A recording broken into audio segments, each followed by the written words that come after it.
Good evening and welcome, everyone.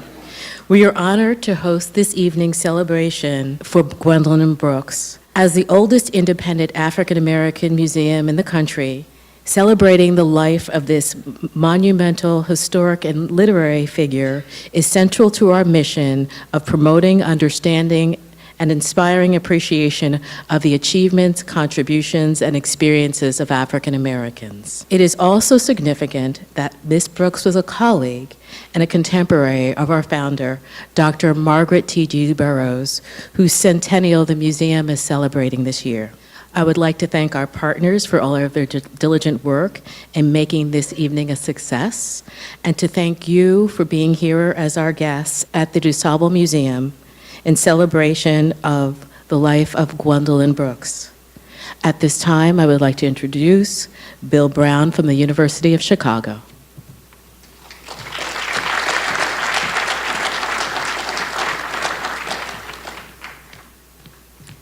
Yeah, thanks. I'm Bill Brown. I'm the Carla Shearer Professor of American Culture at the university. I'm also currently serving as Senior Advisor to the Provost for Arts. And on behalf of the University of Chicago, I'd like to welcome you to this extraordinary sequence of events that have been orchestrated into one 3-day-long event. I can remember about 2.5 years ago getting an email from John Wilkinson saying, you know, the Gwendolyn Brooks Centennial is coming up. What are we doing? And I went to Wikipedia. It's like Centennial, so I really want to thank John Wilkinson on the university side for having the foresight to recognize how much orchestration would go into honoring the density, complexity of this extraordinary literary career.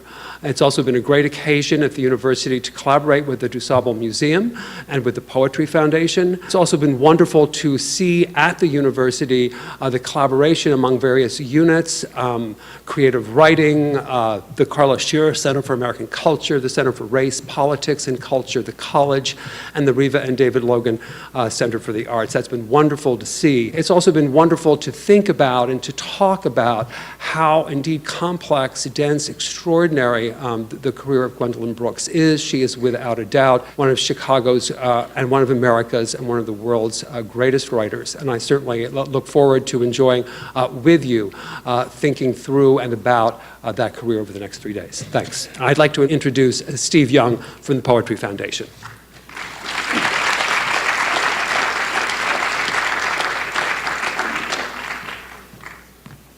Thank you, Bill, and welcome everyone. The Poetry Foundation is enormously proud to be involved in this rich celebration of Miss Brooks. We are grateful to all the poets, artists, and scholars gathered, as well as the University of Chicago for organizing and the DuSable Museum for hosting this evening's kickoff. We may be honoring Miss Brooks on the occasion of her 100th birthday, but as writers and teachers and students, young and old, all know, her work is alive with us every day. Her great and generous spirit still guides us, still urges us on to the good in all of us and in others. By her own account, Gwendolyn Brooks' connection with Poetry Magazine began when she was quite young. She wrote in 1987, "I see myself at 14 when I first began to pound at the gates of the magazine Poetry. It was a 14-year siege. But the rejection slips gradually gentled. Finally, in 1944, Paul Engel of Iowa sent a group of my poems to the editors, and at last, I was starred in the cherished magazine that, above all others, poets have considered the goal."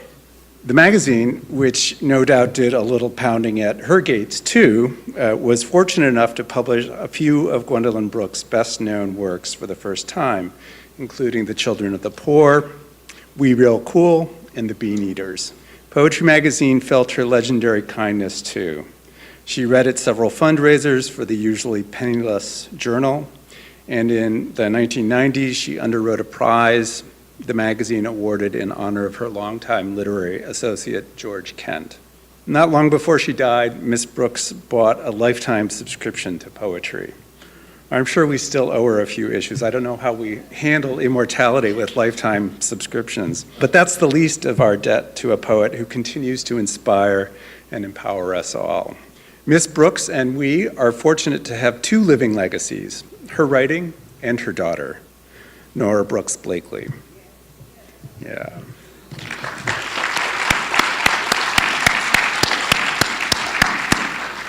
Nora inherited her mother's dedication to improving children's lives through her work with Chocolate Chips Theater, and now in helping to share Gwendolyn Brooks' work as widely as possible with young readers. Just last month, with Cynthia Walls, she launched Seasons, a collection of Brooks' work and reminiscences from those whose lives she touched.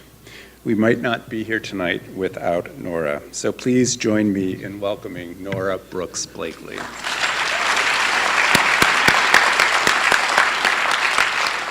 I tried to figure out what on earth I was going to do this evening, since we are just packed with all of these scholars and experienced long time poets and writers and so forth. And so what could I bring to this?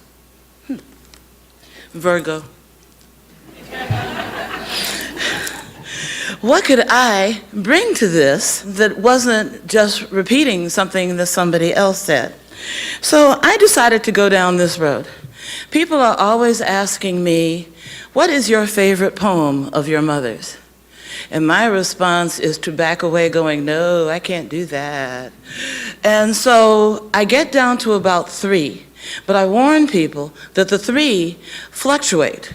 And so at any given moment, the 3 that were yesterday or last week may change. However, with a small whip and a deadline approaching, I narrowed it down to certain poems that I wanted to share with you, but also tell you a little bit about the stories of why they're my favorites, and some different points about Mama pop out as we go. In a category that I'm calling almost always on the list, there are 2 poems.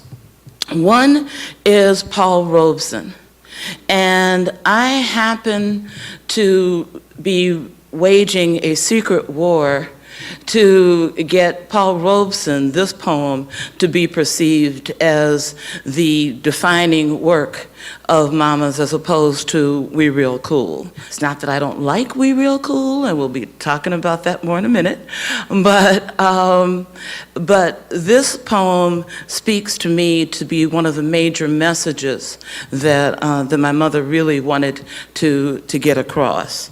So, and when I say defining work, this does not mean that everybody then starts sending me emails about what they think the defining work really should be.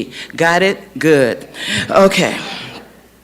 That time we all heard it, cool and clear, cutting across the hot grit of the day.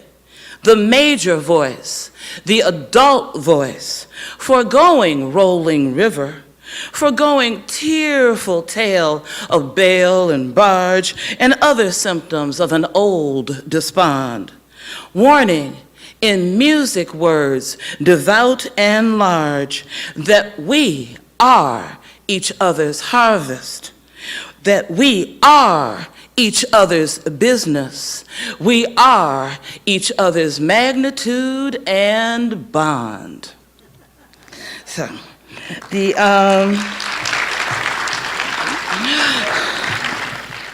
I think that the message, I was talking to somebody just the other day about the fact that the message of binding, of coming together, of working things out as a we, is something that continues to wander through my mother's work.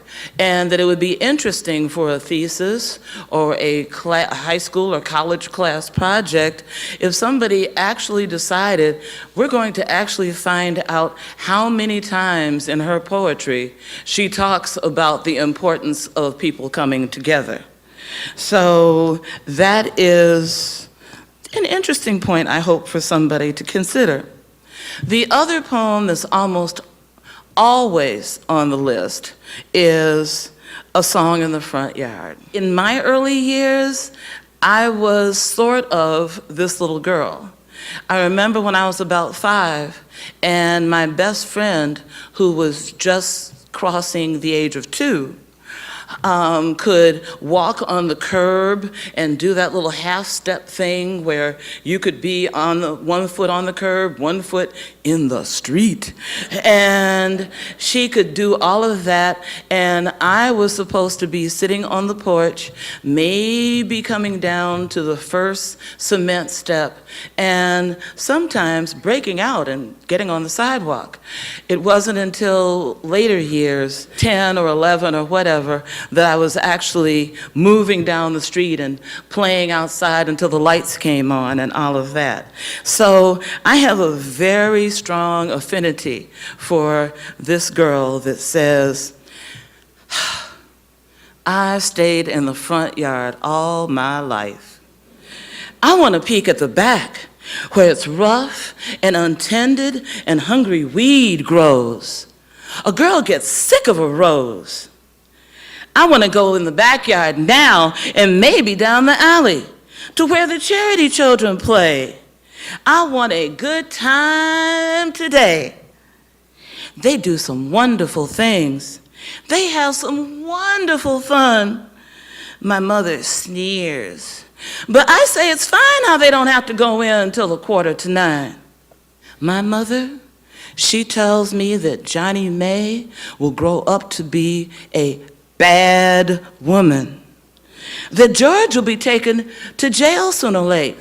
On account of last winter, he sold our back gate, but I say it's fine. Honest, I do, and I want to be a bad woman too, and wear the braid stockings of night black lace and strut down the streets with paint on my face. This was... Thank you. Mama wasn't really excited about the fact that this was one of my favorite poems. She was also really kind of tired of people constantly pulling things from her older books. The fact that one of her children was doing the same thing was not the greatest joy for her, but I'm hanging on to a song in the front yard. That tiredness of old books and everything brings us to We Real Cool, which is really not on my list of faves. As I said, it's not like I hate it. I really do like it, I respect it, but I know that my mother felt, as she said at one point, that it would be nice if the collectors of anthologies and so forth realized that she had written more than one poem. So there's a section in Seasons right after We Real Cool, and in tribute to Seasons, even though I'm working on that whole separate program with Paul Robeson, in tribute to the place that that We Real Cool takes in the world's understanding of my mother's work. When we did Seasons, we almost lost a couple of designers because we insisted that the book open to direct center with We Real Cool. So that was in homage. So, but a couple of designers quit. Because they said, you can't do that. We can't work out a book from the center out. It just will never work.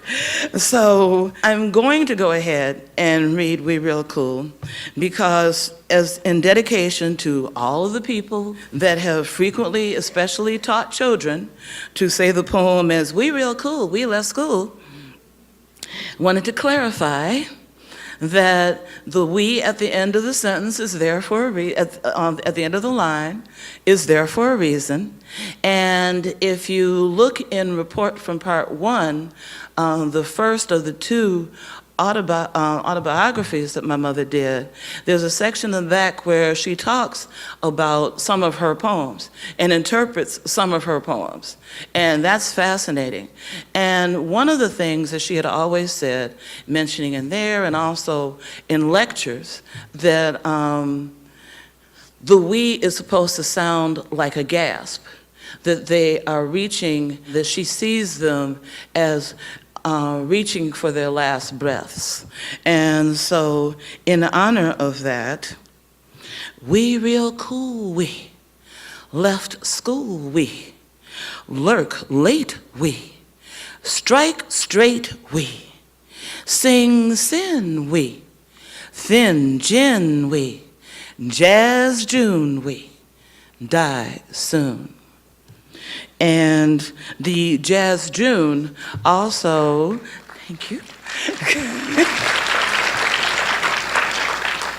also had a problem because there were places in the country that actually banned the book and the poem because they thought that Jazz June was some kind of sexual reference. And one of my favorite quotes from some of my mother's speeches is where she then said that that was not her intention, but she didn't have a problem if that helped anybody. When I was growing up and into my, I guess, 20s and 30s and so forth, I tended to, more of my favorites of my mother's work tended to be from the Bean Eaters on. And so that would be about 63 on. It wasn't until after she passed and I started rereading some of her work that I began to really appreciate some of the pieces and fall madly in love with some of the pieces in Street in Bronzeville, besides Song in the Front Yard, and Annie Allen. And so this one from Annie Allen is one of the pieces that I like because I loved my mother's inspirational pieces, and there are a lot of them. But this one is from the womanhood in Annie Allen. Life for my child is simple and is good. He knows his wish. Yes, but that is not all. Because I know mine too.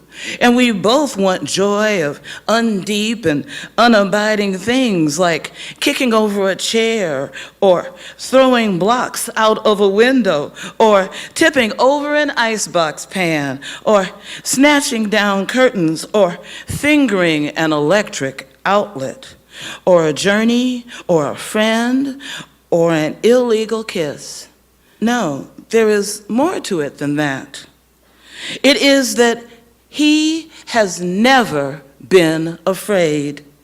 Rather, he reaches out and lo, the chair falls with a beautiful crash and the blocks fall down on the people's heads and the water comes slooshing sloppily out across the floor and so forth. Not the success for him is sure, infallible, but never has he been afraid to reach. His lesions are legion, but reaching is his rule.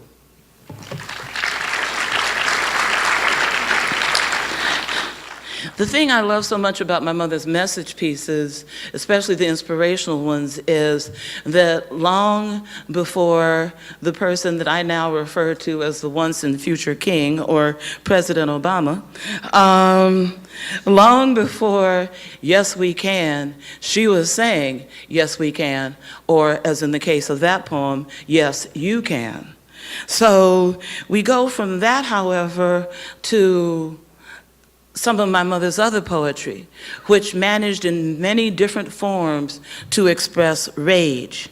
Rage as in black rage, like if you read Riders to the Blood Red Wrath, which is in the Bean Eaters and too long for me to try to read today. That poem, I think, is one of the demonstrations for people who like to believe and like to announce that Mama didn't get angry until 1967, and if you read that poem, you are sheesh.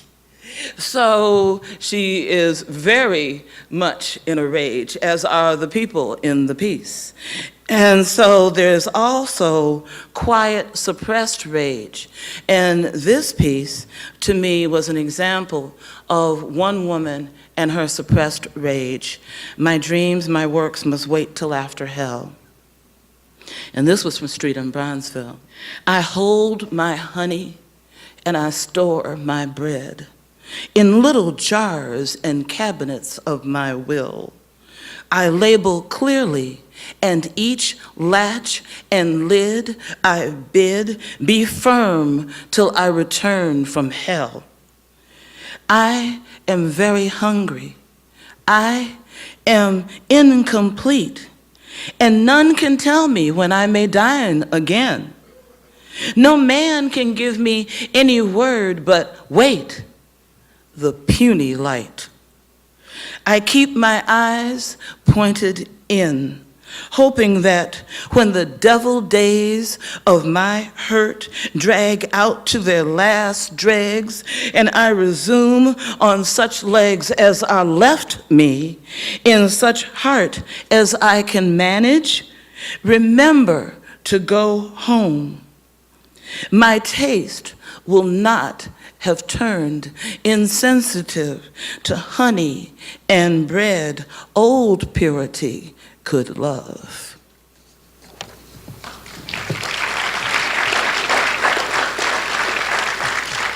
There's a section that I'm calling Words and Images That Stick. And I'm not reading these whole pieces, I'm just doing quotes from them, but they are things that stand out. And because, and I realize I'm not the most objective person on the planet, but because of the beautiful and sometimes stark images that Mama created in her work across the board, it's hard to pick a few, but these are some of the ones that stand out for me. When in Maud Martha, she talks about a little boy named Clement Louis, and she talks about the family saying, Louis' life was not terrifically tossed, saltless rather, or like an unmixed batter, lumpy. She goes on to say that Clement, however, looked alert, that he told his mother little stories wound out of the air by himself. His mother glanced at him once in a while. She would have been proud of him if she had had the time.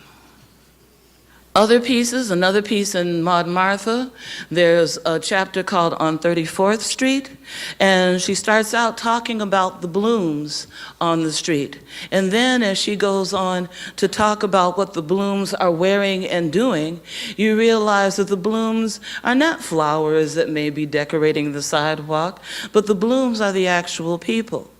I reread Maud Martha a couple of times after Mama passed, and that is when, as I have told people, I started trying to figure out arm, leg, ear, what appendage was I willing to give up to be able to write the way that she did. It is her one novel, although in the archives there are notes on Maud Martha too, so she had clearly considered doing that. But this particular book, if you have not read it, is phenomenal. So if you're looking for a way to add to your Gwendolyn Brooks experience, I would say pull up Maud Martha. So some of the other things also, thinking of Elizabeth Steinberg, which you can find in Montgomery, and I'm not even going to try to quote from there. I'm just going to say that it is a stark piece about a young girl who, if you're not familiar with the story, did actually exist, and the cruel abuse that killed her changed the child abuse laws in this country. And then there's Patrick Bowie of Cabrini Green, and I read it so often that I'm just not doing it today. But the line that stands out in there out of many wonderful lines is about this young man who was killed as a teen, and that's also a real person. You can Google it, Patrick Bowie, B-O-U-I-E, and you'll find the words that she uses to describe him, our interrupted man. And if that doesn't speak to so many of the young men that are just dying in the streets at this point, I don't know what does. So Stephen was kind enough to talk a little bit about seasons. This book, Seasons, A Gwendolyn Brooks Experience, is Cynthia and I and Jan feel that basically we birthed this book, and it was a long time, it was a long pregnancy. But we took a lot of Mama's work, poems and excerpts from prose, and looked at them and tried to figure out how they fitted into the different seasonal themes. So sure, winter is cold, but winter can also be isolation. But winter can also be rebirth, because that's when the seeds are underground starting to do their thing. So we did that. We do have some memories. We have some family pictures. A lot of things. And Jan Spivey-Gilchrist's illustrations are phenomenal. We hope that you get a chance to look at, or shameless plug, buy that book. But in it also is a book that's been out of print since it came out in 1980, and so it's been out of print for decades. And that is Young Poets Primer. And Young Poets Primer is tips that Mama provided for, she says, young writers, but actually it would fit with any writer, emerging, experienced, new to word 1 and 2. And so so bear with me, because I thought I had it with me, but I don't. So I'm going to read the teeny tiny little print. And so this particular tip says, it's number 30. Poetry has a future. You may initiate new forms. You may create. You do not have to consider that everything has been done. You do not have to write sonnets, villanelles, heroic couplets, haiku, tanka, simply because centuries of poets have written such. Dare to invent something. Understand that somebody invented the sonnet. Understand the day before the sonnet, there was no sonnet.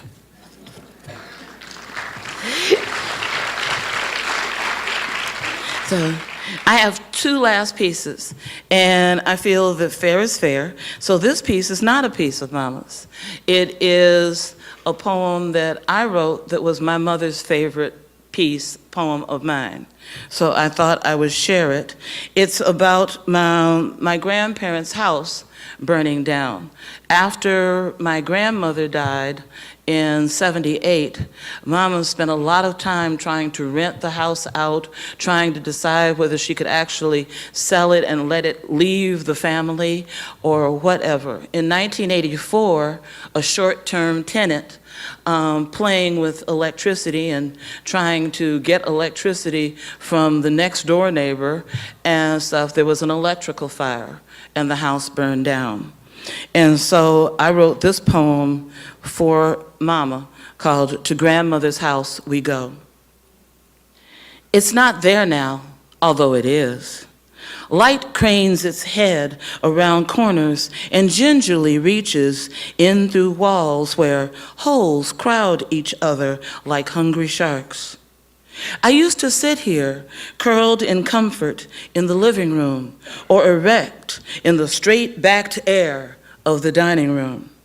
Here, until I was 8, were games with grandfather, who gave me soft wool blanket days of open-doored love and laughter paths. Here, until she was 90, was grandmother with her attentive listening ears, stern standards, sudden chuckles, and her cancellations of the crude. But here and now, the walls gape. Tears of tar are frozen on the downstreak. Night sits inside and defeats the sun. Flames have snatched my memories for a late night snack. There are no hills or woods over or through that lead here. No streets to point to what isn't there. Except the thought trails and backroad smiles that will always go to grandmother's house.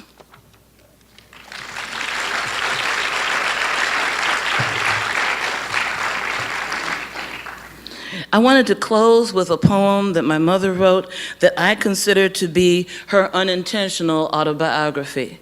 I don't think she meant it to tell her story, but I believe deeply that it does. Even when you hear specifics about this particular hero, I still find parallels. I am Jane Addams. I am saying to the giantless time, to the young and yammering, to the old and corrected, well, chiefly to children coming home with worried faces and questions about world survival. Go ahead and live your life. You might be surprised. The world might continue. It was not easy for me in the days of the giants, and now they call me a giant because my capitals were labor, reform, welfare, tenement regulation, juvenile court law, the first, factory inspection, workmen's compensation, women's suffrage, pacifism, immigrant justice. And because black, brown, and white and red and yellow heavied my hand and heart, I shall tell you a thing about giants that you do not wish to know. Giants look in mirrors and see almost nothing at all. But they leave the houses nevertheless. They lurch out of doors to reach you, the other stretchers and strainers, erased under ermine or loud in tatters. Oh, moneyed or mashed, you matter, and giants must bother. I bothered. Whatever I was tells you the world might continue. Go on with your preparations, moving among the quick and the dead, nourishing here, there, pressing a hand among the ruins and among the seeds of restoration. So speaks a giant, Jane and Gwen. Thank you.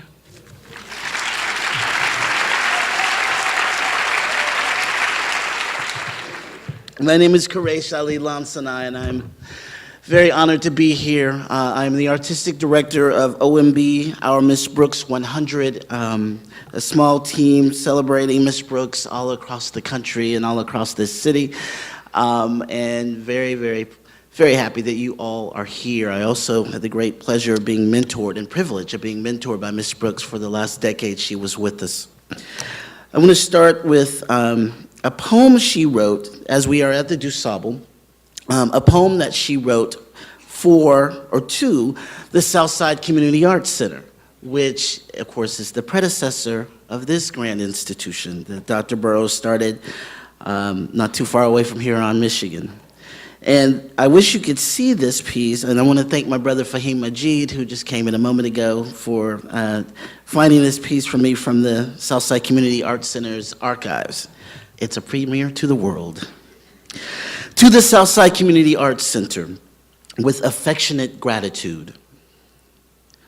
When I was young, so timidly, I brought wobbly lyrics to the center mist. There I was mashed and minded, purged, pounded, valued but divided, revised and shuffled into some semblance of near quality. What was muddled was left to myself to mend, to reassemble, stumble out to sun. So has the center salvaged, harried, hounded our thousands of gift boys, gift girls into their own perfection through the howling time. And now the sons come and the daughters come. The rope of art, of comfort currying, thus passes through the hands of our generations, and thus we shall survive.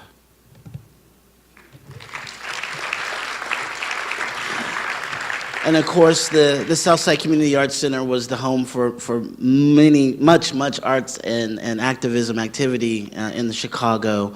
Certainly a home for the Obasi writers as well, which was in part, right, what she was referring to, going there to workshop with other writers and artists, and many others. Steve Young mentioned a moment ago about Miss Brooks's long quest to get published in Poetry magazine, and in her archive, in a scrapbook, there are a couple things. Well, in her scrapbook, there's the first acceptance letter, and it's taped on a page of a scrapbook, and then at the bottom of that page, there's actually a piece of paper handwritten that actually says, "At last." It really exists. And I think we'd be remiss to not mention that we lost a very dear friend of Miss Brooks's recently, an amazing poet named Mama Mari Evans, who was often in Chicago, and they were very, very close. In addition to Derek Walcott, a writer Miss Brooks admired greatly, and also another writer that she admired from St. Louis named Chuck Berry. Brings me great pleasure to introduce Miss Angela Jackson. Poet Angela Jackson earned her BA at Northwestern University, where she received the Academy of American Poets Prize, and an MA in Latin American and Caribbean Studies at the University of Chicago. She is the author of numerous collections of poetry, including Voodoo Love Magic, Dark Legs, and Silk Kisses, The Beatitudes of the Spinners, which won the Carl Sandburg Award, and National Book Award nominated, And All These Roads Be Luminous, Poems Selected and New. She's also written several plays, including Witness, 1978, Shango Diaspora, an African-American myth of womanhood and love, and When the Wind Blows. Her novel, Where I Must Go, in 2009, won the American Book Award. She has another novel coming out very shortly, a book of poetry that came out last year, seems like a mighty long time, and this gem, which we're very excited about, I'll come help. You want some help? This book, which is called A Surprise Queenhood in the New Black Sun, The Life and Legacy of Gwendolyn Brooks. I got you.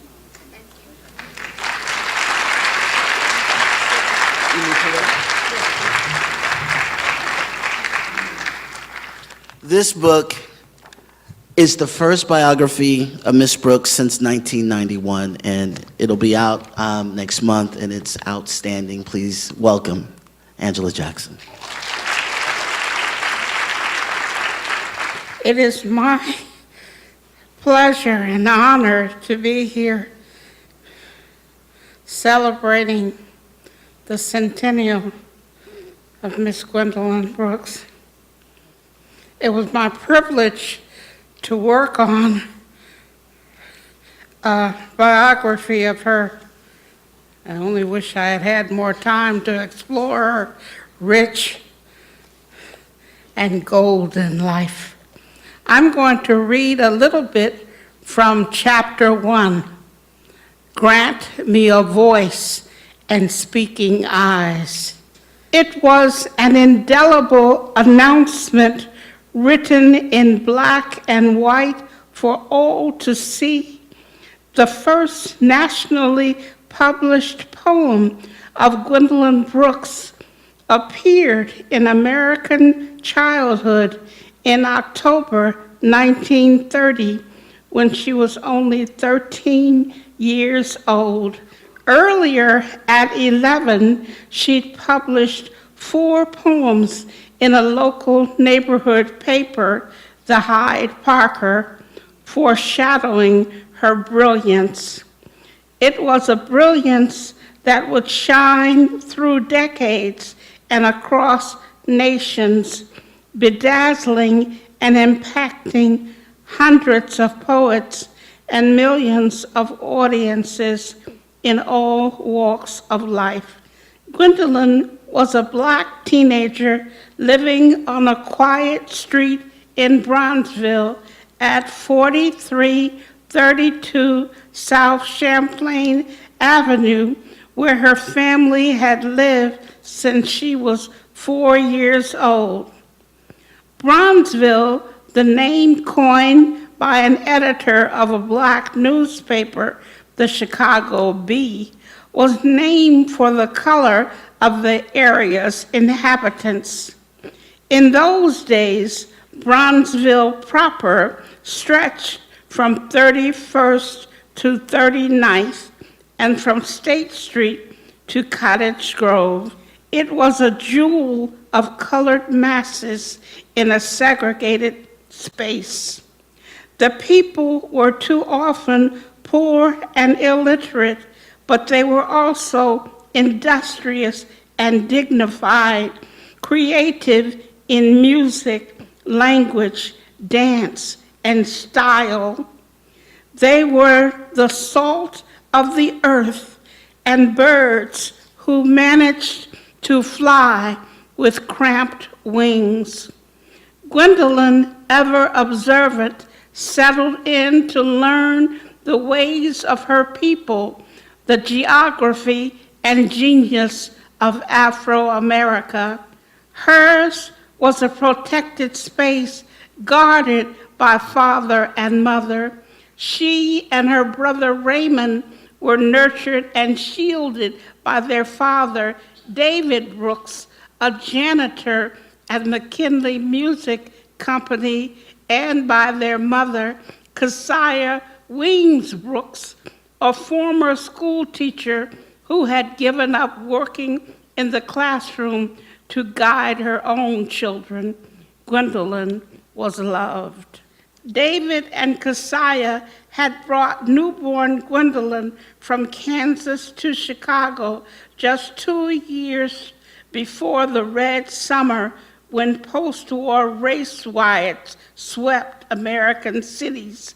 Hundreds, mostly black people, were killed. In most cases, whites had attacked Negro people. In Chicago, whites got more than they bargained for. The blacks fought back. Robert Abbott of the Chicago Defender had exhorted black people in a 1915 slogan, "If you must die, take at least one with you." Never mind that Abbott was the same man who treated Gwendolyn coldly during a job interview because her complexion was not light enough. Negroes in Chicago did just that. Chicago was what white poet Carl Sandburg called the hog butcher for the world. It could cut a man down. One had to be tough to survive in Chicago. Gwendolyn Brooks came from this community of tough-minded people. She would sit at her desk now in the late 1930s, more mature, more conscious of herself and her world. Her calling was clear: to write, and that included writing about her surroundings. She was surrounded by life, by Bronzeville. When Gwendolyn Brooks followed her habit of looking and listening, she gained a deep vision, a compassionate perception that saw those who were not usually seen. She saw the latchkey kid. She saw the mother who has had multiple abortions during the time when abortions were dangerous, hidden, and illegal. She saw the black girl insanely grieving her lynched lover killed because he had consensual sex with a white vixen who cried, "Wait." She saw the black hunchback girl. She saw the spinster alone in her house. She saw gang boys who die soon. She practiced her seeing even more consciously after 1967, when she became consciously black conscious. She announced her blackness then. In her last year, she saw someone who society neglects. This is one of the poems she wrote in the last decade of her life. An old black woman, homeless and indistinct. 1. Your every day is a pilgrimage, a blue hubbub, Your days are collected bacchanals of fear and self-troubling. And your nights, when you put you down in alley or cardboard or viaduct, your lovers are rats finding your secret places. 2, when you rise in another morning, you hit the street, your incessant enemy. See, here you are in the so busy world. You walk, you pass the people. No, the people pass you. Here's a rich girl marching briskly to her charms. She is swayed and scarfed and belting and perfumed. She sees you not. She sees you very well. At 5 in the afternoon, Miss Rich Girl will go home to brooms and vacuum cleaner and carpeting, 2 cats, 2 marble-top tables, 2 telephones, shiny green peppers, flowers in impudent vases, visitors. Before all that, there's luncheon to be known. Lasagna, lobster salad, sandwiches. All day, there's coffee to be loved. There are luxuries of minor dissatisfaction, luxuries of plan. 3, that's her story. You're going to vanish, not necessarily nicely, fairly soon. Although essentially dignity itself, a death, is not necessarily tidy, modest, or discreet. When they find you, your legs may not be tidy nor aligned. Your mouth may be all crooked or destroyed. Black old woman, homeless, indistinct. Your last and least adventure is review. Folks used to celebrate your birthday. Folks used to say, she's such a pretty little thing. Folks used to say, she draws such handsome horses, cows, and houses. Folks used to say, that child is going far.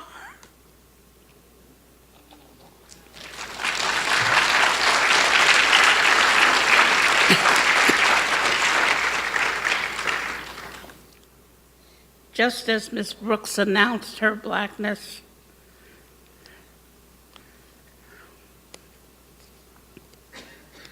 W.B. Du Bois announced his in 1905 in Song of the Smoke, in memory of both of them, those giants. The Smoke Queen. I am the Smoke Queen. I am black. Now you see me. Now you won't stand back. The fire rages. The blacker the berry, the stronger the juice. I am the Smoke Queen. I am black. Now you see me. Now you don't. I hover in the air in the castles of Elmina and Goree. I trembled above the waters of Middle Passage. I troubled the waters where I leapt to be free. I am the Smoke Queen. I am black. I am the memory of myself as I stood silent on the auction block, separated from my body as smoke while they counted the number of my teeth. In my own tongue, I shushed my child. I said, oh, baby, don't you weep. Those who measure me find me lacking what it means to be human, wise. They count the number of my teeth. They weigh my tears on the cold scales. Yes, I am magnificent, rolling like thunder over houses. I am the smoke queen. I am black. Now you see me, now you don't. Now you see me, now you won't. I stoked the furnaces of factories. I wrote my love letters on a train with a wisp of myself guiding me home. I am the smoke queen and I am black, hungry in the stairwells of public housing, a private power beating in each heart. I am the black smoke queen. I am black. There are no gray areas except those I sweeten with my hush and my mercy. How many centuries have I waited above the water, my soul to reclaim? Wade, wade in the water, my soul to reclaim. Oh, I am the smoke queen. I am black. Now you see me, now you don't. Look for me in the whirlwind, Garvey's ghost, and in Zinga's regality, the throbbing hum of Simone's song. Now you see me, now you dare not look. I believe in the substance of each soul. I believe in the clean cloth of character and reputation, earned, deserved. I observe who you are and what you do. I lift you up on smoky arms. Where there is smoke, there is purification, ritual. I am the smoke above the campfires where we rest on our way. I am the smoke above sustenance and comfort, signaling I am the smoke queen. I am black. Now you see me, now you don't. Now you see me, now you won't. I am the X that marks the spot of the lynch rope still hot and the body charred. Myself a cry I sent up over the remains, lingering, hallowing in your nostrils and the chambers of your heart. I am the smoke queen and I am black. Out of humiliation, I lifted my own spirit. I did not look to the hills. I look to the horizon. I go there, sensitive to the winds of time and wounds of toil.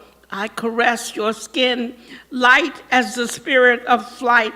I fly to you. I caress your soul, who you show and do not show the world. Here, there, elusive to all who tried to catch me before I was wholly live and dancing over my own head. Higher! I am the smoke queen. I am black. Now you see me, now you don't. Now you see me, now you won't.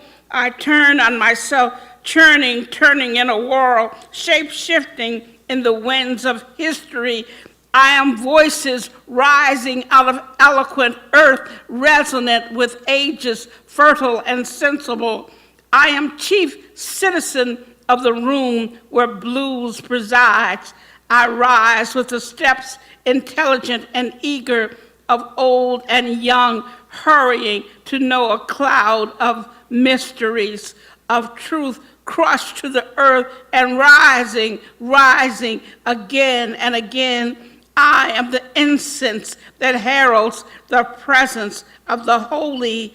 I am the smoke queen. I am black. Now you see me, now you don't. Now you see me, now you won't. Now you see me, now you don't. I am the smoke queen. I am black.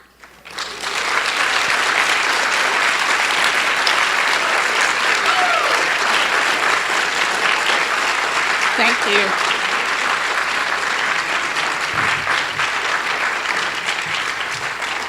Baba Haki Madhubuti contributed in almost every aspect of the political and cultural happenings of the Black arts movement and beyond. He has published more than 20 books of poetry, nonfiction, and critical essays, and in 1967 established Third World Press, right now the oldest continuously publishing independent Black press in the world. The world. His collections of poetry include Don't Cry, Scream, Groundwork, selected poems of Haki Madhubuti, Don L. Lee. He's also published Dynamite Voices, One, Black Poets of the 1960s, and Black Men, Obsolete, Single, and Dangerous, one of the books that I think has affected many of us, black males and others, but certainly black men in this country. He edited The Million Man March, Day of Absence, and he's currently working on an anthology with our brother Lasana Kasimbi on this man who they want to call, some people refer to as president. Please welcome Baba Haki Madhubuti.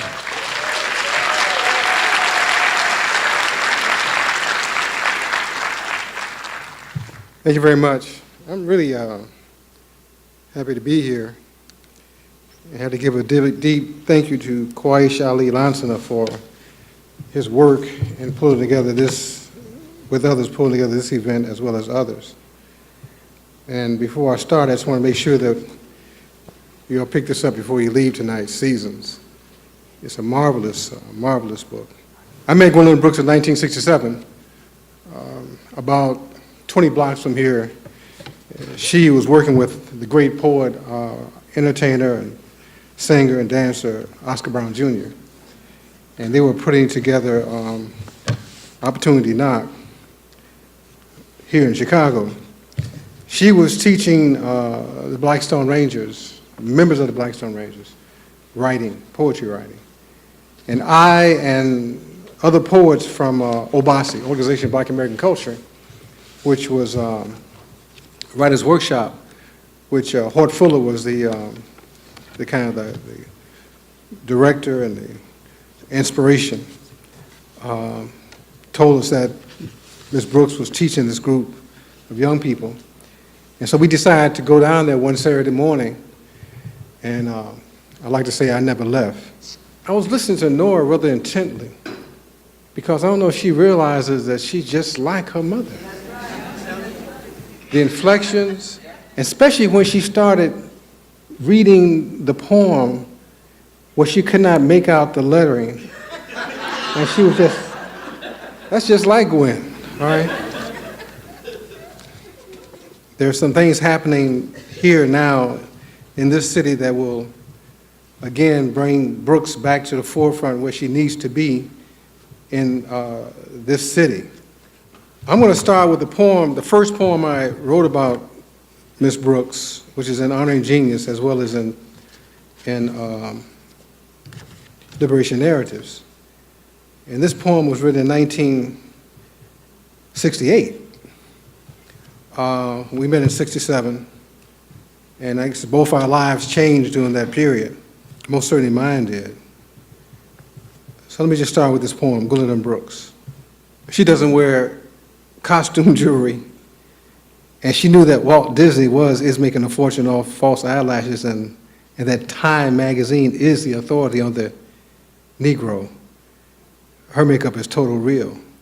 A Negro English instructor called her a fine Negro poet. A white critic said she's a credit to the Negro race. Somebody else called her a pure Negro writer. Johnny May, who was a senior in high school, said, she ain't Langston, the only Negro poets we read in school, and I can understand her. Pee Wee used to carry one of her poems around his back pocket, the one about being cool. And that was before Pee Wee was cool by a cop's warning shot. Into the 60s, a word was born, black. And with black came poets, and from the poets' ball poems came black, double black, purple black, blue black, been black, was black day before yesterday. Blacker than ultra black, super black, black, black, yellow black, nigger black, black, white man, blacker than you ever be. 1/4 black, unblack, coal black, clear black, my mama's blacker than your mama. Pimple black, fall black, so black we can't even seize you. Black on black and black by black, technically black, man tan black, winter black, cold black, 306 degrees black, midnight black, black when it's convenient, rusty black, moon black, star black, summer black, electron black, spaceman black, shoe shine black, gym shoe black, underwear black, ugly black, Auntie Mama black, Uncle Ben's rice black, Willie Best black, black is beautiful black, I just discovered black, Negro black, unsubstance black.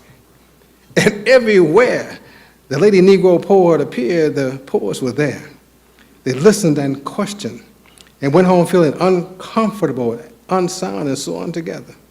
They read and reread and wrote and rewrote and came back the next time to tell the lady Negro poet how beautiful she was and how she had helped them. And she came back with how necessary they were and how they've helped her. The poets walked.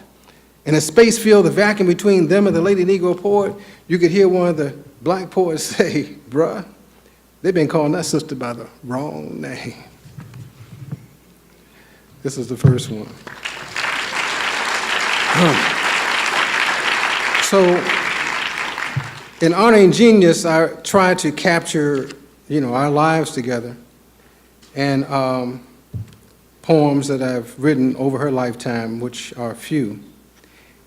And I'm going to end my session tonight with a new poem that I wrote for this occasion that, I sent to Quaish, and he's going to do something with it, I guess.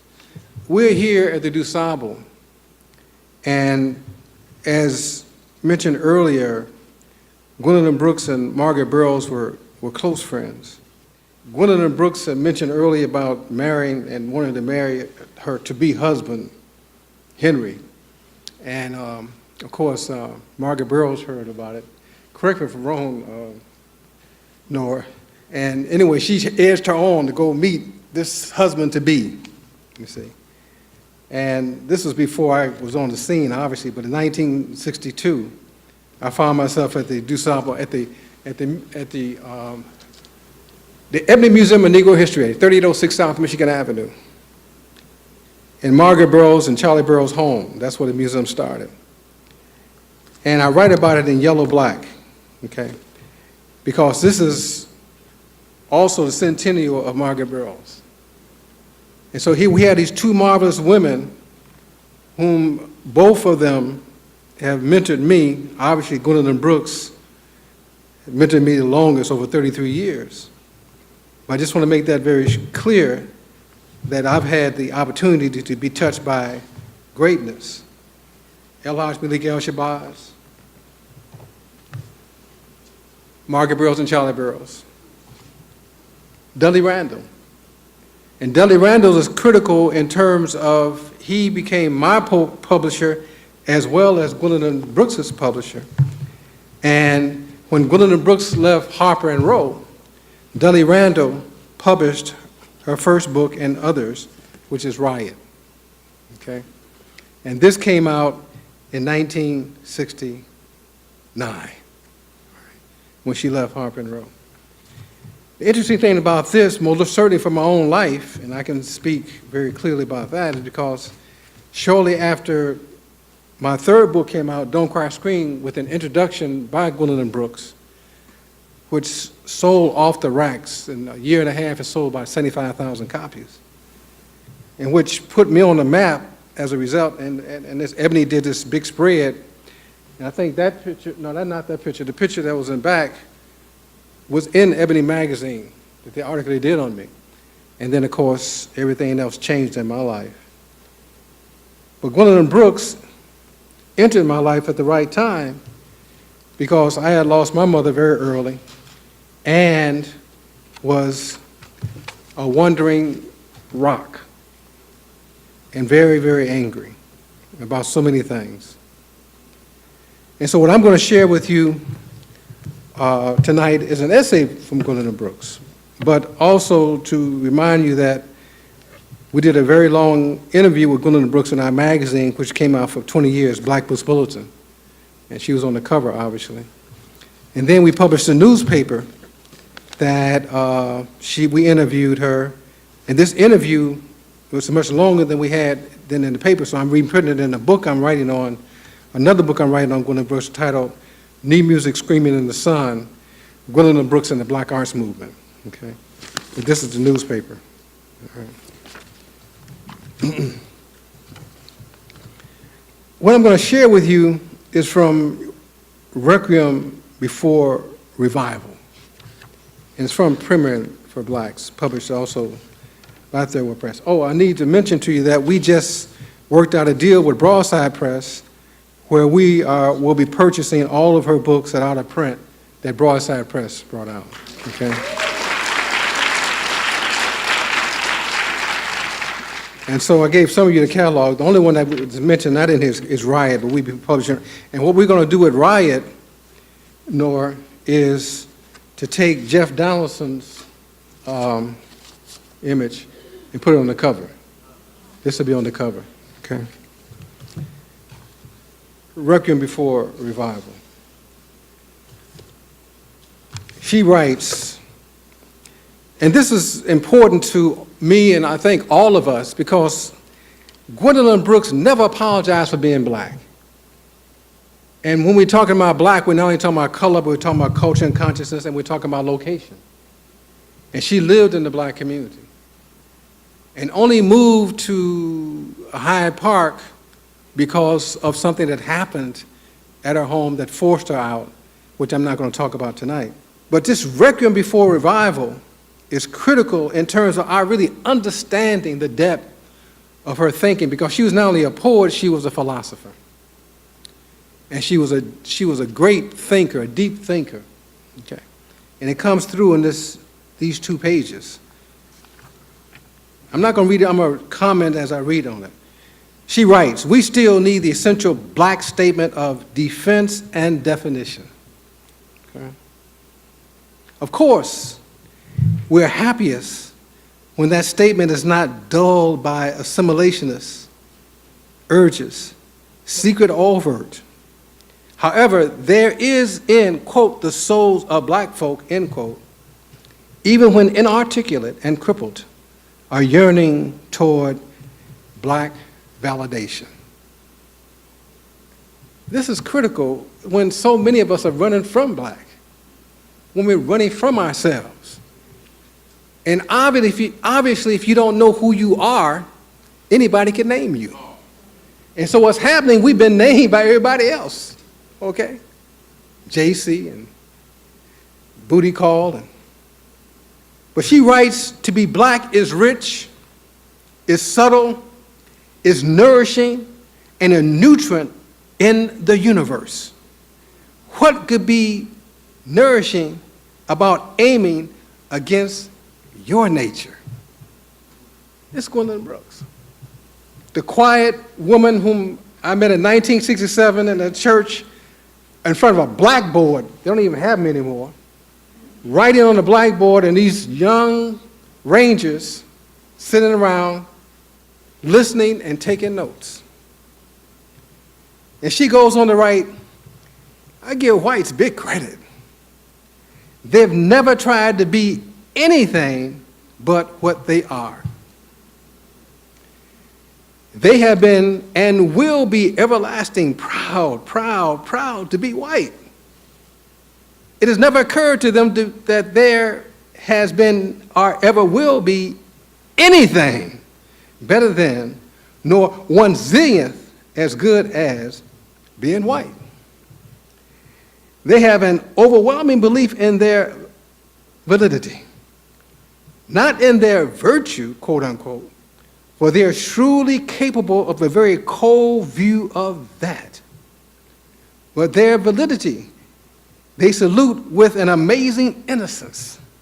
Yes, a genuine innocence, the brass of which befuddles most of the rest of us in the world, because we have allowed ourselves to be hypnotized by its shine. Understand what she's saying?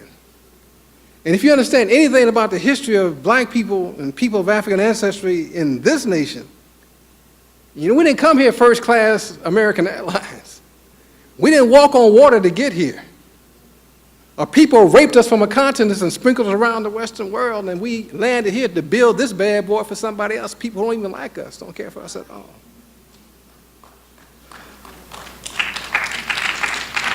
And she writes, in the throat of the town crier throbs the power. If you yell long enough and surely enough, quote, I am great, end quote, ultimately you will be convinced, you will convince your listeners, or you will be thrown into the same asylum. The scant Caucasian race has escaped the insane asylum and has gone on to virtually unquestioned glory, has achieved virtually unchallenged italics. I mean, just to say unchallenged italics, okay?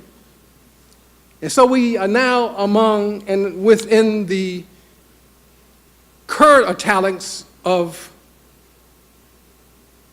a sociopath in, well, really not in the White House because he's down at Key Largo. That we are paying for.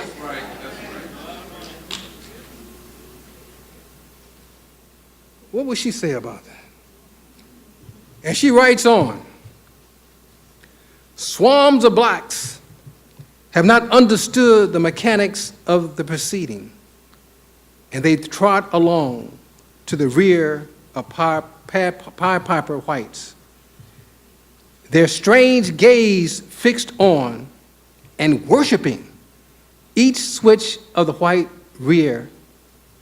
Their mesmerized mentality is fervently and firmly convinced that there is nothing better than quaking in that tail's wake. That's rough. That's rough.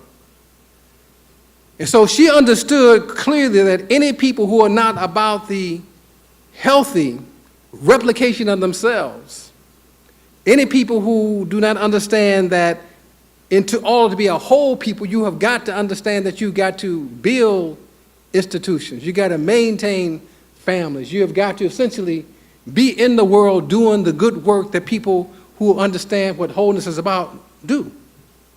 And she writes on that they do not see that the secret of supremacy, success is you just go ahead and impress yourself on the world, whether the world wants you or not. They have not seen some announcements registered just because they are iterated and iterated and iterated. The oppressed consciousness finally sinking back and accepting the burden of relentless assault. And that's what we are now, relentless assault that we are seeing, relentless assault. Do you actually think that these young boys, these young men out here killing each other, come out of their mothers' bodies killing each other? We only do what we've been taught to do. We only do what we've been taught to do.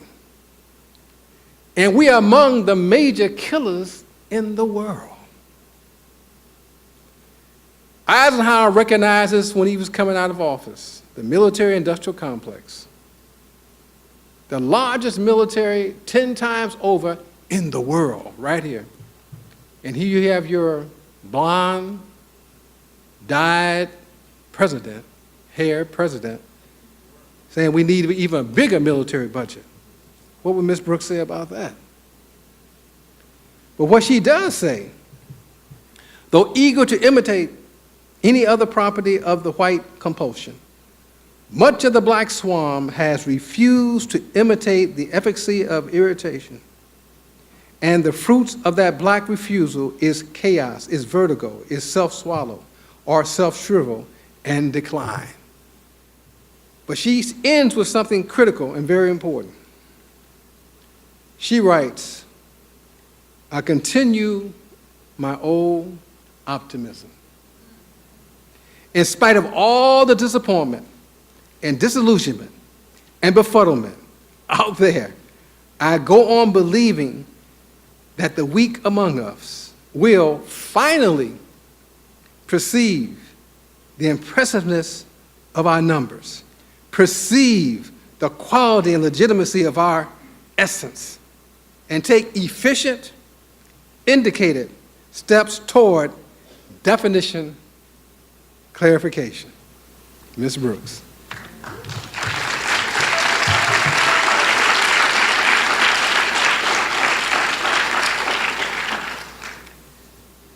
And in Riot, she writes, I'm just going to read one section. She writes the third sermon on the war plan. And she has an epigram here from Phoenix.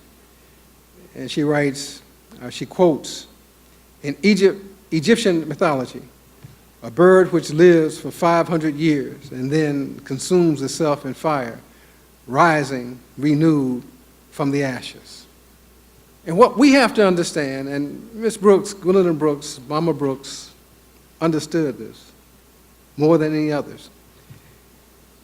When we started the Gwendolyn Brooks Center for Creative Writing and Black Literature at Chicago State University, and we started the annual Gwendolyn Brooks Writers Conferences, which went on for about 20 years, Gwendolyn Brooks had retired from teaching.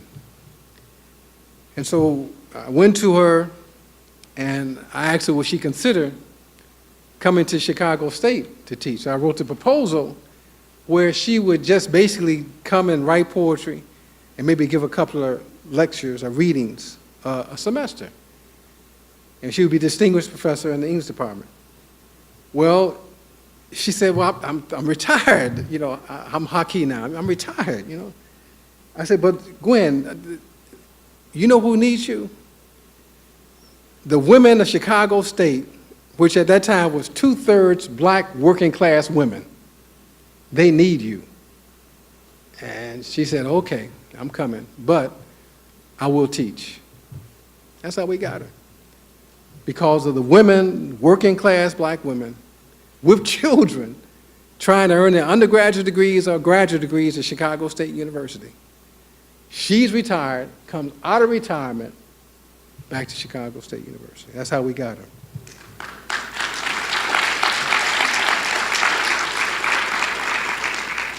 And she writes in this first section in the third sermon of the Warpland, the earth is a beautiful place. Water mirrors and things to be reflected, goldenrod across the little lagoon. The black philosopher says, quote, our chains are in the keeping of the keeper, in a labeled cabinet, on the second shelf by the cookies, sonatas, the abacax. There's a rattle sometimes. You do not hear it who minds only cookies and crunch them.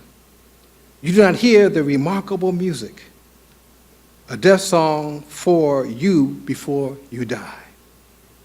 If you could hear it, you would make music too. The black blues. End quote.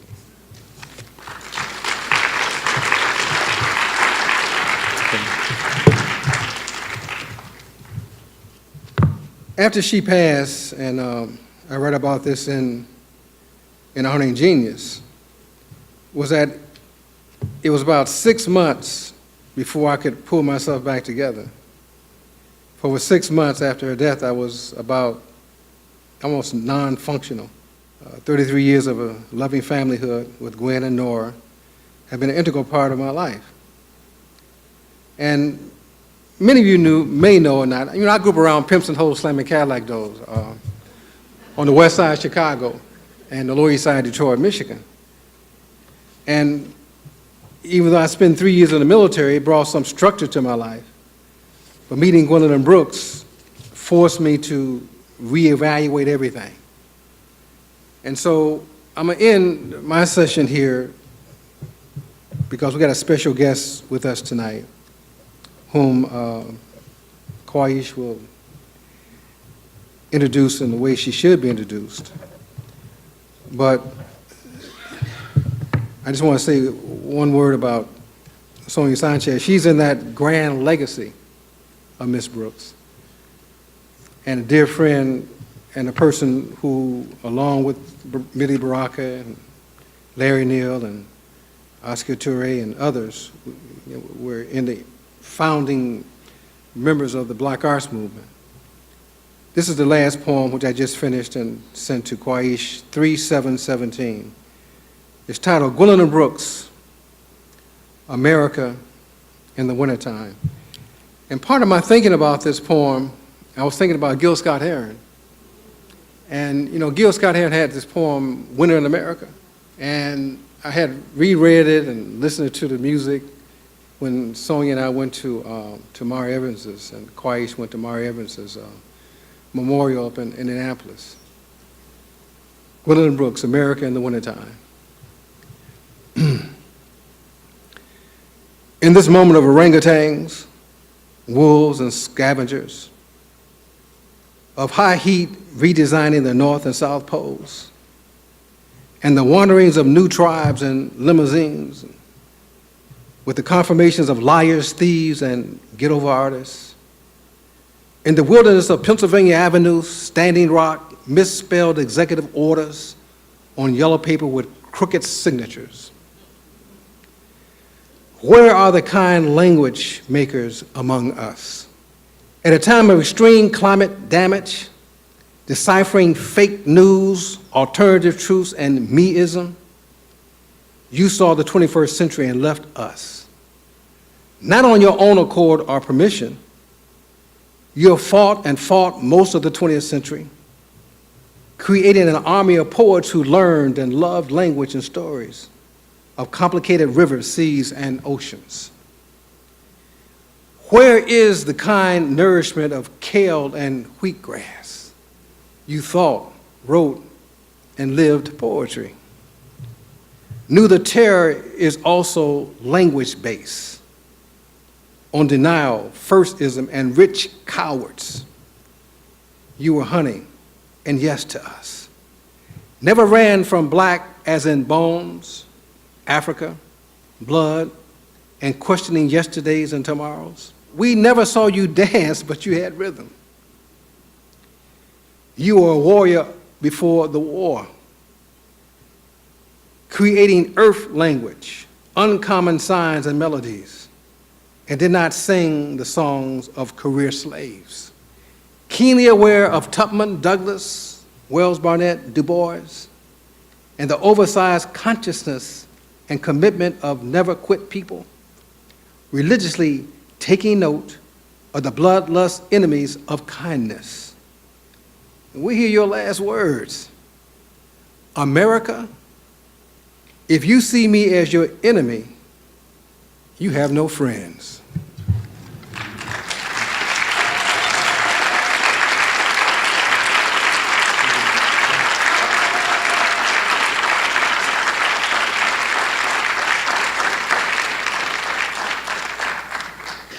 Mama Sonia Sanchez, one of the foremost poets of the Black arts movement.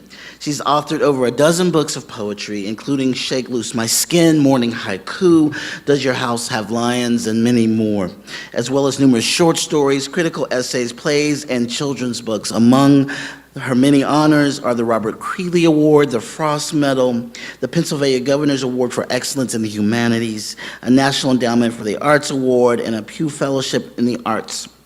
Sanchez has lectured in more than 500 universities and colleges in the United States and has traveled extensively, reading her poetry all around the globe. Mama Sonia was the first presidential fellow at Temple University, where she began teaching in 1977 and held the Laura Carnell Chair in English there until her retirement in 1999. And she still lives in Philadelphia, and I think it's important to note that Mama Sonia is one of our bridges to hip-hop, right? There'd be no hip-hop without the Black arts movement, and Mama Sonia is one of our bridges to hip-hop and rap poetry. And also, there would be no African American studies, there'd be no Black studies in this country without Mama Sonia Sanchez. Please give her some love. The people in Chicago, I spent a year here, were just amazing. And I'm forever grateful to them when I spent that year here in a place called Chicago, where my car would never start in the morning until 12 noon. Woke up this morning with my eyes on Sister Gwen. I said, woke up this morning with my eyes on Sister Gwendolyn Brooks. Woke up this morning with my eyes on Sister Gwendolyn Brooks. Woke up this morning with my eyes on Sister Gwen. Gonna live, gonna love, gonna resist, just like her. Yeah, Sister Gwendolyn Brooks.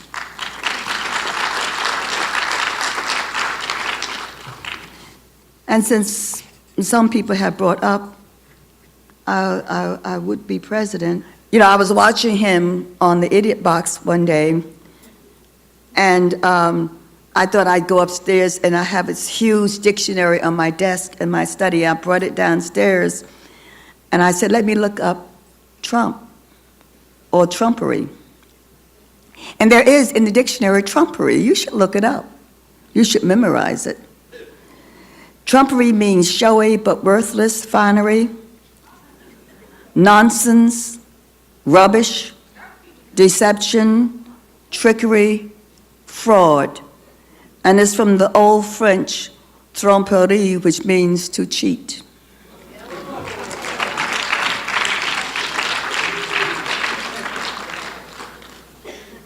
You should always look people up.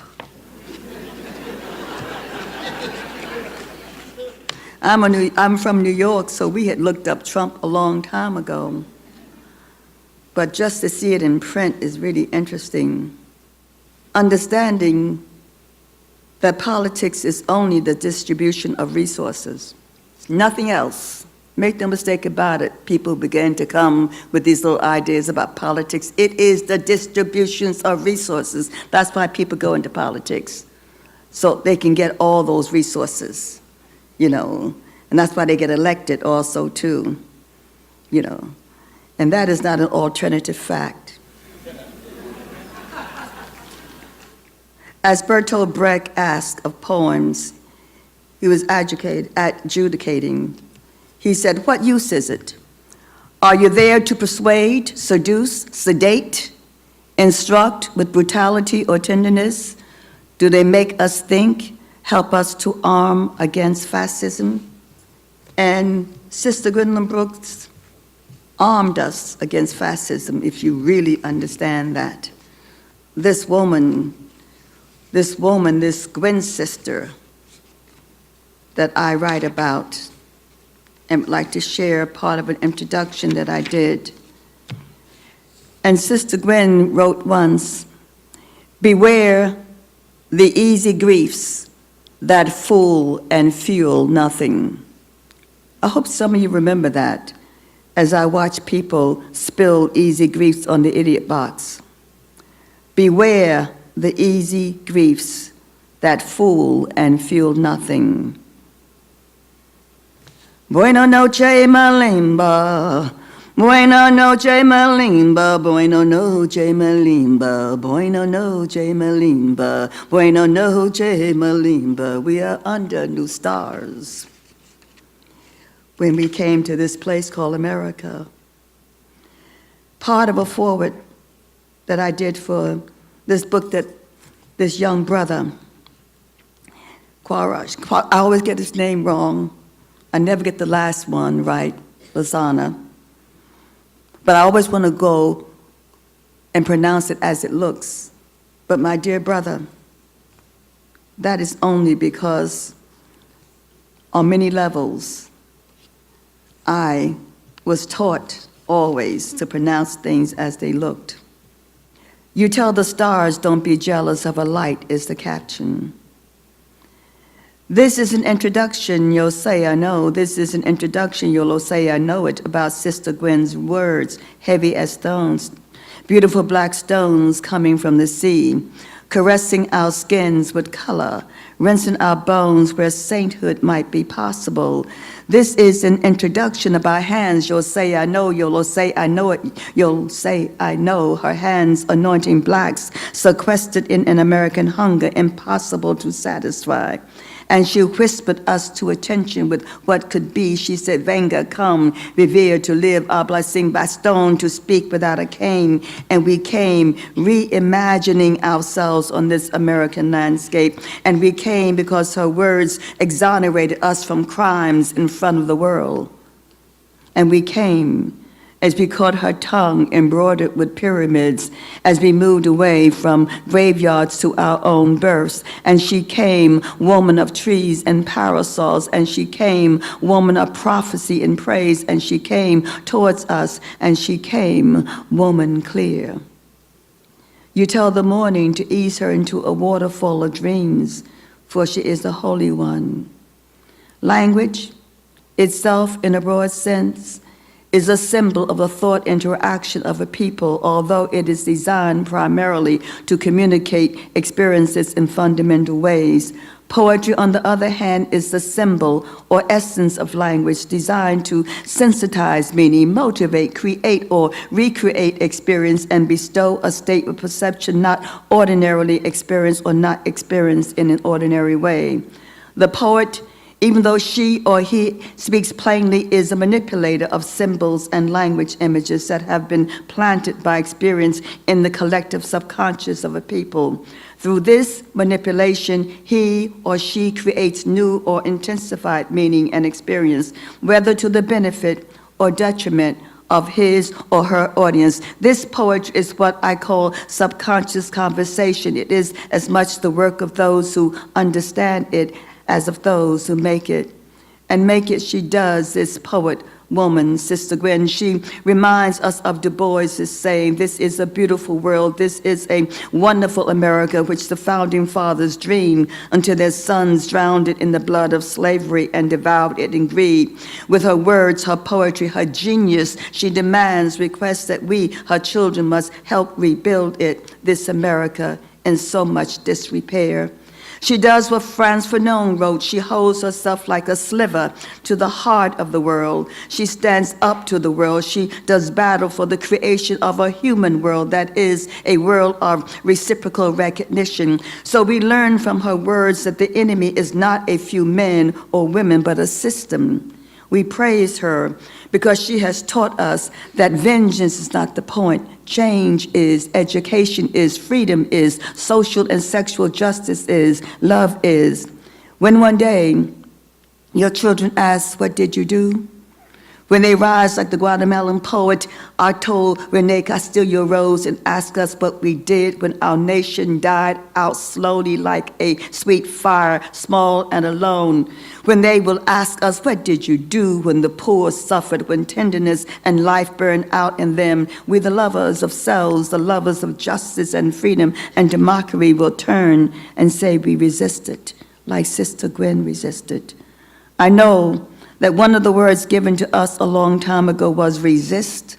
It is an ancient word, a holy word, a church-going word, a womanist word, a gay word, a political word, a lesbian word, a word to teach to our children, all children, as they enter into the world. It is the word to teach ourselves as we hum ourselves into existence each morning, giving praise that a woman named Sister Gwendolyn Brooks walked on this earth, singing eyes, singing hands, singing life, singing poems, alarming the deaf singers that she had come to celebrate life, life, life, life, life, life. Woke up this morning with my eyes on Sister Gwen. I say woke up this morning with my eyes on Sister Gwen. Woke up this morning with my eyes on Sister Gwen. Woke up this morning with my eyes on Sister Gwen. Gonna love, gonna resist, gonna love, gonna resist, gonna love, gonna resist, just like her.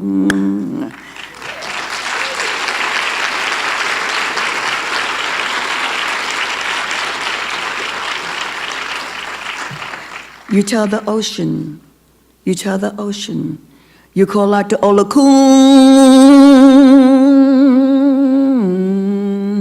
to bring her always to safe harbor.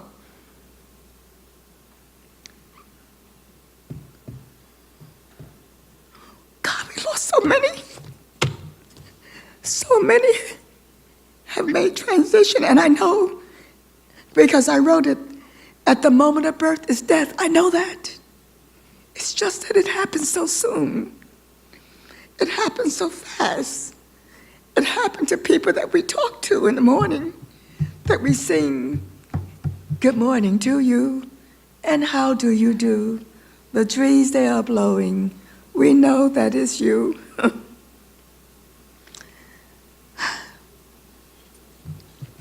For a long time, I've pondered this thing that we do called writing. I've looked at my words sometimes as if they belong to a stranger. The truth is, as you grow older, as time passes, you stare at some of your words as if you have only a passing acquaintance with them. But each time I read Miss Brooks, each time I revisit her poems, they climb up on my knees and sit in tight contentment. They speak to me of form and color, patterns and dawns. They talk of myths. They tell us where the flesh lives, where a troop of young heroes and sheroes lean back in chairs, beautiful, impotent, ready for life, where the young live not for battles won, live not for the end of the song, live in the along. I never have to ask, where are the flowers? Son, where are the mothers, fathers? Where are the old marrieds? Where are the children adjudged the least wise of the land? Where are the riots, the sermon on the warp land? Where are the prophets? Where is Pepita? Where are they who flail in the hard time? Where is the sound that we are each other's harvest? I see them in her poems that breathe women in a blaze of upsweeps and backyards and ballads, in her children dancing between urine and violets, in her singing to us between the sleeping and the waking.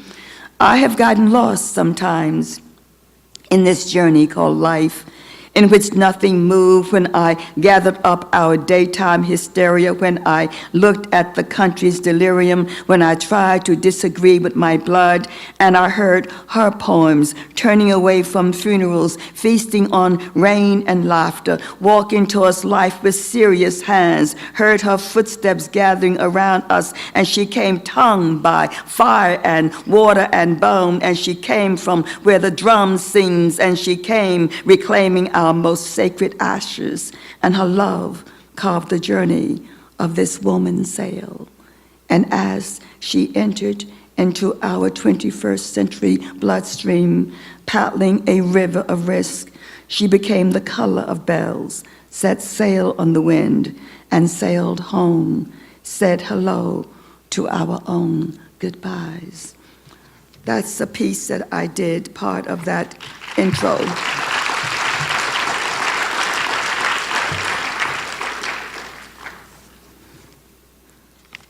What I loved about Sister Gwen's work is that you would read her and then get startled by a poem. This is called Jessie Mitchell's Mother. It is a poem, when she deals with that black and yellow thing that happens among black people, that color thing that is in us also too. Into her mother's bedroom to wash the ballooning body. My mother is jelly-hearted and she has a brain of jelly, sweet, quiver, soft, irrelevant, not essential, only a habit would cry if she should die, a pleasant sort of fool without the least iron. Are you better, mother? Do you think it will come today?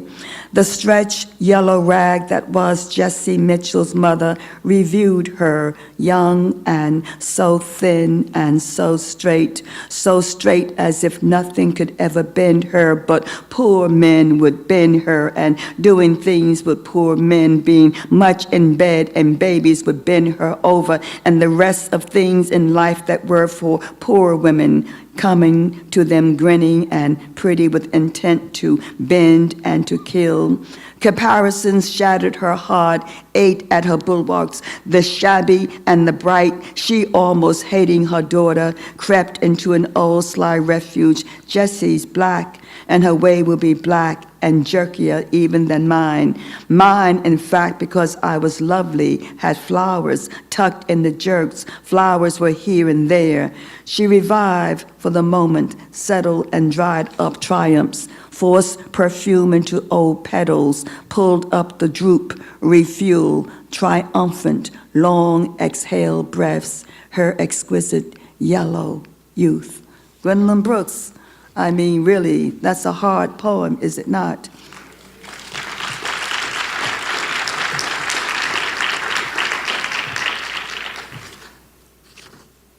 The Ballad of Rudolph Reed. Rudolph Reed was oaken, his wife was oaken too, and his two good girls and his good little man oaken as they grew. I am not hungry for berries, I am not hungry for bread, but hungry, hungry for a house where at night a man in bed may never hear the plaster stir as if in pain, may never hear the roaches falling like fat rain, where never wife and children need go blinking through the gloom, where every room of many rooms will be full of room. All my home may have its east or west or north or south behind it. All I know is I shall know it and fight for it when I find it. It was in a street of bitter white that he made his application, for Rudolph Reed was oakener than others in the nation. The agent's steep and steady stare corroded to a grin, while you black, old, tough, old hell of a man, move your family in. Nary a grin, grinned Rudolph Reed, nary a curse he, but moved in his house with his dark little wife and his dark little children 3. A neighbor would look with a yawning eye that squeezed into a slit, but the Rudolph Reeds and the children 3 were too joyous to notice it. For were they not firm in a house of their own with windows everywhere and a beautiful banistered stair and a front yard for flower and a backyard for grass? The first night, a rock big as 2 fists. The second, a rock big as 3. But nary a curse cursed Rudolph Reed, though oaken as man could be. The third night, a slivery rain of glass, patience ached to endure. But he looked, and lo, small Mabel's blood was staining her gaze so pure. Then up did rise our Rudolph Reed, and pressed the hand of his wife, and went to the door with a 34 and a beastly butcher knife. He ran like a mad thing into the night, and the words in his mouth were stinking. By the time he had hurt his first white man, he was no longer thinking. By the time he had hurt his 4th white man, Rudolph Reed was dead. The neighbors gathered and kicked his corpse. "Nigger," his neighbors said. Small neighbor, small Mabel whimpered all night long for calling herself the cause. Her oak-eyed mother did no thing but change the bloody gauze. This woman wrote some amazing poetry, did she not?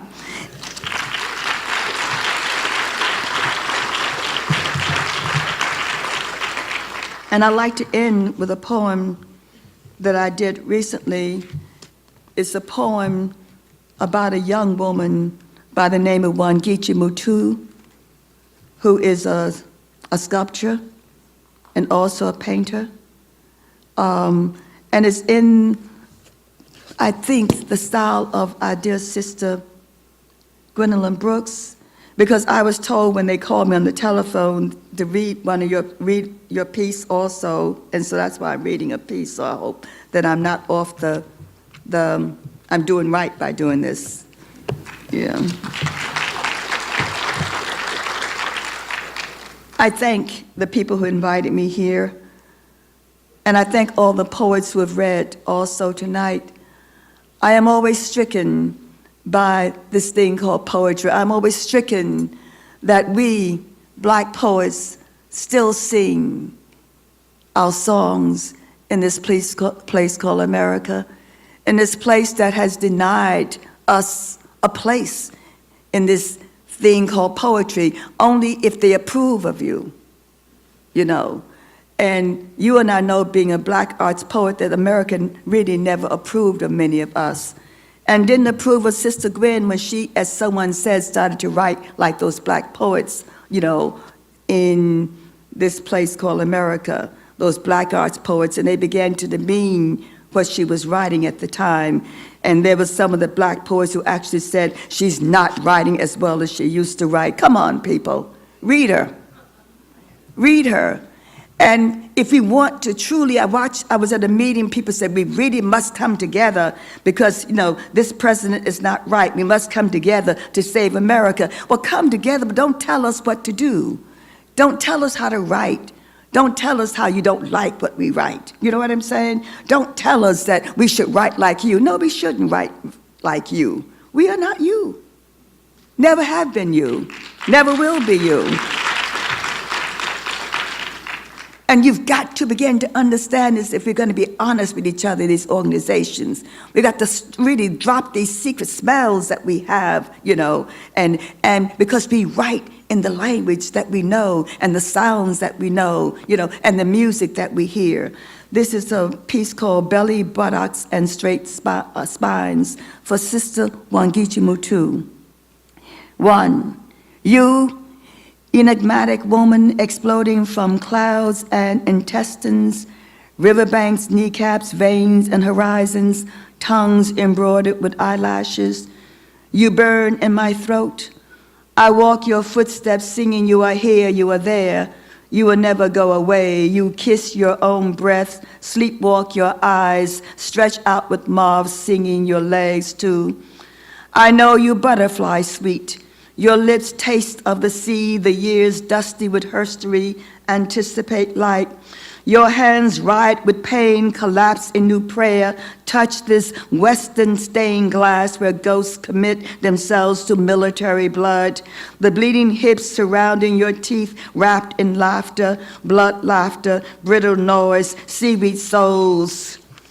Whistling words, whose little pumpkin are you? Who is your sister? Where is your mama? Our thumbs bleed ashes in this travel dust bowl 3. This is a blues sermon, I think, hanging from the sky, scratching at the night where literary brains demystify death, seen from the angle of your life. You turn at the waist in red and purple confetti. The day stitches up your python mouth. You stroll black beyond the stars, star-leaping black-skinned woman, seen from the angle of the camera. You become the mug shot, mugging a century of incestuous nipples, sound, video, smell, riding death on its lens. Do not feed the animals, they will bite one day. Who speaks? Who has spoken this squat language? Where are the vowels and consonants and diphthongs? Do not feed the animals, they squat in herds and will bite one day. 4. Red-orange breasts, leaking medical hieroglyphics, bones for sale, immaculate bones for sale, stage right, Ethiopian bodies leaking into the ground, stage left, old clothes unburied, children's eyes undressed, men's pants unzipped, women's slips slipping, standing still backstage, awaiting modernity, master monsters with batons, conducting infernos. Is God calling your limbs to pray on what's in a name, a leg, a heart, a skull, an ancestral wind. Your intellect teases us with zero tolerance for lies. What's in a kiss, a smell, a black woman in white chalk, a woman sleepwalking on corners? What is erotic about a false step? Yo me espero, I wait for my coming, I wait for my coming. Now, as your congregational knees kneel, now that your birth laughs a long pause, now that you sigh amid the pale gaze of thirst, is that God's tongue sliding down your throat? 5, yo say, lo say, yo say, I know it, I know.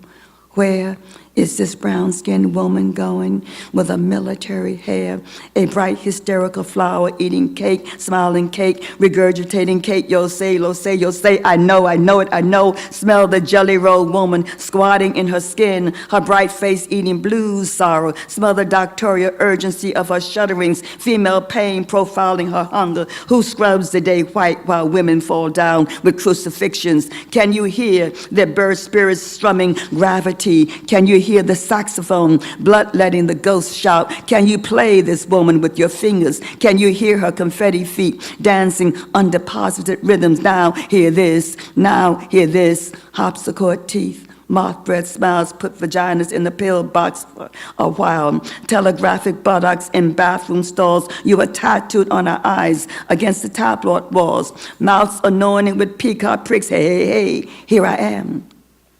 Here I am. Come along.